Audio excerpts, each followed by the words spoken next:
Welcome to cooking and gardening. ఈ రోజు నేను చూపించబోయే రెసిపీ టమాటా ఎగ్. ఇది చాలా ఈజీగా అయితే మనం ప్రిపేర్ చేసుకోవచ్చు. ఇది ఎలా ప్రిపేర్ చేసుకోవాలో నేనైతే వీడియోలో చూపిస్తానండి. టమాటా ఎగ్ తయారు చేసుకోవడం కోసం ముందుగా 4 గుడ్లను అయితే బాగా ఉడకపెట్టుకొని ఇలా ఘాట్లు అయితే పెట్టుకోవాలండి.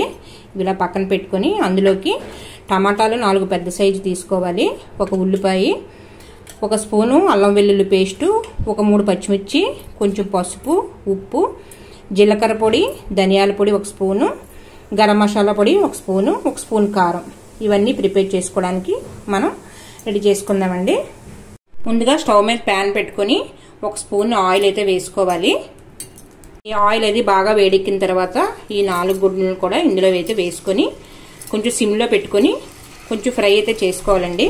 ఎగ్స్ వేగుతున్నప్పుడు తుల్లిపోకుండా ఆయిల్ మనం మూత అయితే పెట్టుకుని ఒక 5 నిమిషాలు అయితే ఉంచుకోండి. కొంచెం వేగిన తర్వాత కొంచెం ఇందులోకి పసుపు, కొంచెం కారం అయితే మనం వేసుకొని ఇలా ఫ్రై చేసుకోవాలండి. ఈ ఫ్రై చేసుకోవడం వల్ల ఎగ్స్ అయితే మంచి కలర్ అయితే వస్తుంది. మనం కర్రీ చేసుకుంటాం కదా, ఇది మళ్ళీ ఒక 10 నిమిషాలు అయితే ఇలా మనం ఫ్రై అయితే చేసుకోవాలి.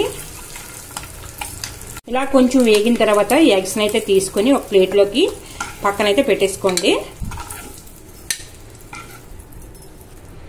అదే ప్యాన్లోని మనం ఉల్లిపాయలు కట్ చేసుకున్నాం కదా, ఈ ఉల్లిపాయలు కొంచెం వేగాలండి, పచ్చివాసన పోయే వరకు. ఉల్లిపాయలు బాగా వేగిన తర్వాత ఇందులోని అల్లం వెల్లుల్లి పేస్ట్ అయితే 1 స్పూన్ అయితే వేసుకోవాలి. ఇది కూడా ఒక 5 నిమిషాలు అయిన తర్వాత ఇలా వేయించుకోండి. వేయించుకున్న తర్వాత మీరు ఈ టమాటాలని ఇలా అయితే వేసేసుకోండి. ఈ టమాటా ఉల్లిపాయ బాగా వేగిన తర్వాత ఇది బాగా మెత్తబడిపోతుందండి. ఇది మెత్తబడిపోయిన తర్వాత చల్లారిన తర్వాత మనం మిక్సీ అయితే పేస్ట్ లాగా అయితే ఆడుకోవాలి.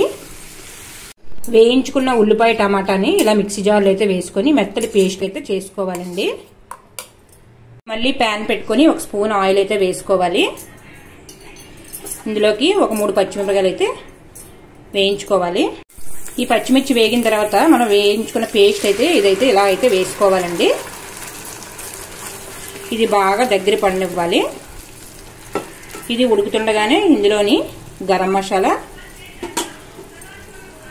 జీలకర్ర పొడి,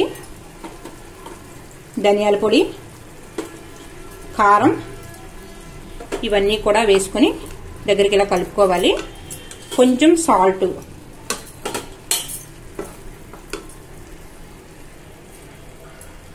ఈ ఉల్లిపాయ టమాటా మనం ముందే వేయించుకున్నాం కనుక ఎక్కువసేపు ఏమీ వేయగలగక్కర్లేదండి. ఈ వేయించిన గుడ్లను అయితే ఇందులో అయితే వేసుకోవాలి. మనకి గ్రేవీ బాగా ఉడికిపోయి కూర రెడీ అయిపోయింది అనుకోవడానికి ఈ పైన ఆయిల్ లాగా అయితే మనకు తేలుతుందండి. అప్పుడే మనకి గ్రేవీ కర్రీ మంచి టేస్ట్ అయితే వస్తుంది.